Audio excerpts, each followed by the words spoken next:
Mateus, capítulo 16, versículo 24 a 27. Então Jesus disse aos seus discípulos: se alguém quiser acompanhar-me, negue a si mesmo e tome sua cruz e siga-me.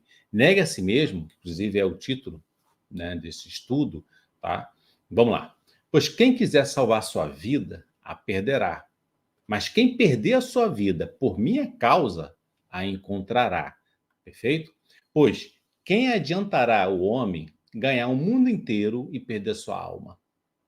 Né? Repetir. De que adiantará o homem ganhar o mundo inteiro e perder sua alma?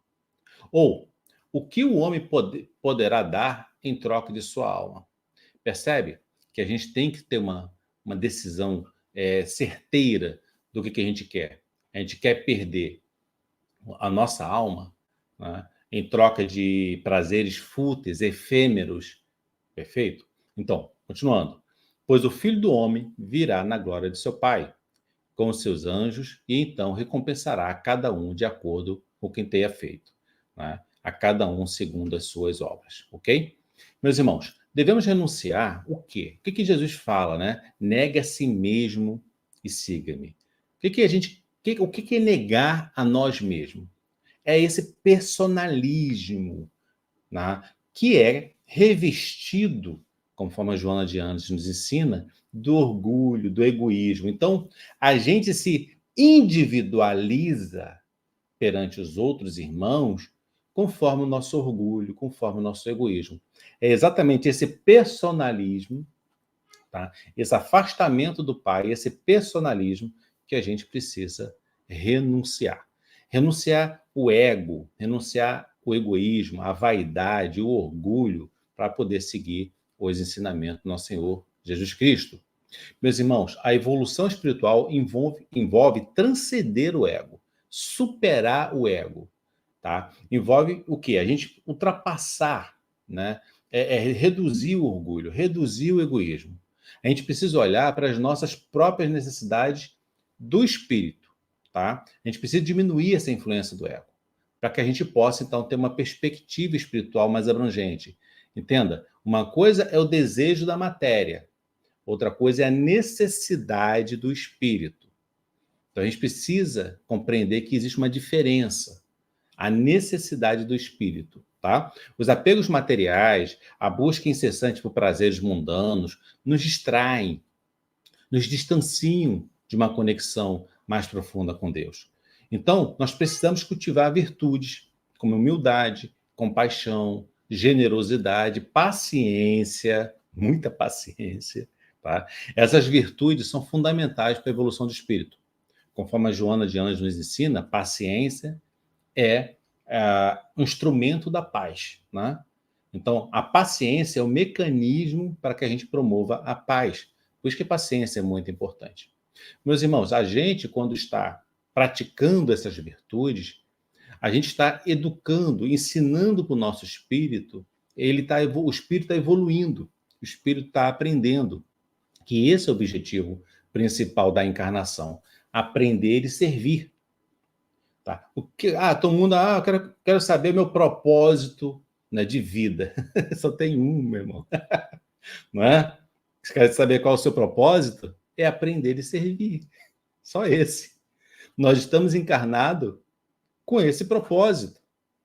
Tá? Muitas vezes pessoas querem descobrir, né, qual é o propósito da encarnação. É esse, é aprender e servir.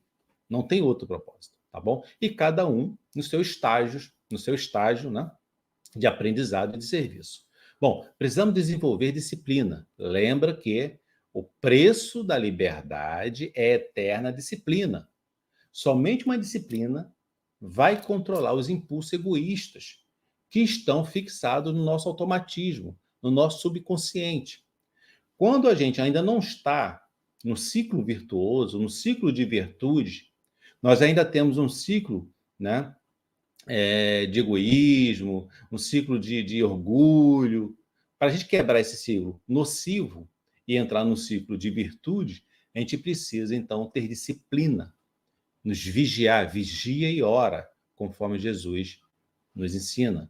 Tá? Então, é um momento em que, de modo consciente, a gente precisa inserir novas virtudes, que no primeiro momento é pensado. No primeiro momento, a gente faz de maneira pensada, mas automaticamente esse ciclo de virtudes vai o quê? Sobrepondo o ciclo dos vícios, o ciclo dos desejos materiais, o ciclo dos desejos mundanos. Tá? Então a gente vai sobrepondo o automatismo que está no subconsciente, então sobrepõe um ciclo, sobrepõe o outro. Perfeito? Ao negar a satisfação imediata dos desejos, nos tornamos mais conscientes das nossas verdadeiras necessidades, que são as necessidades do espírito. Lembremos, meus amigos, nós somos espíritos. Parece que é uma confusão.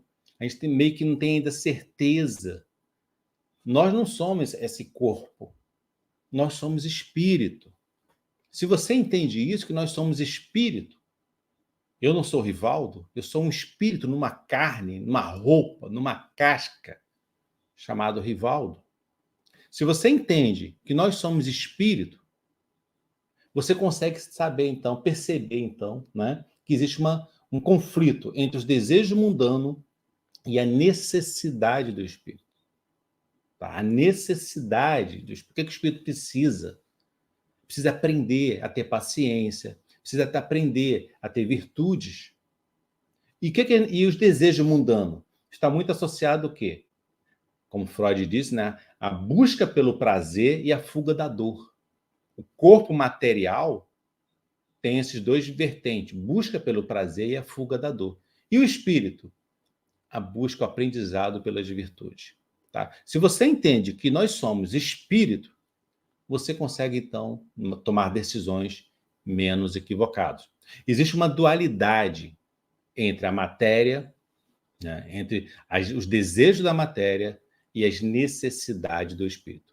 Então, meus irmãos, negar a si mesmo desempenha um papel crucial no processo de reforma íntima. É que o esforço contínuo do autoconhecimento, autorreflexão na transformação pessoal, em busca de virtudes, ao negar os impulsos egoístas, os impulsos do desejo imediato, você cria um espaço mental, né? Um espaço mental para pensar nas necessidades do espírito. Ao conhecer nossas fraquezas, você pode trabalhar e transformar esse automatismo, que é constituído por padrões negativos, por um automatismo formado de padrões positivos.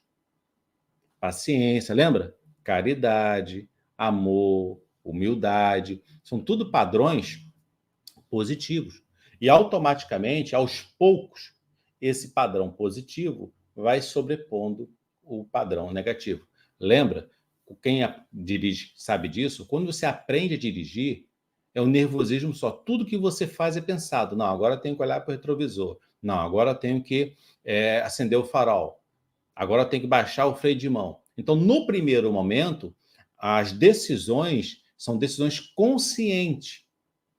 Mas à medida que você repete as virtudes, como amar ao próximo, praticar caridade, ser indulgente, perdoar, isso entra no automático, entra no automatismo. E aí você sobrepõe os seus vícios, perfeito?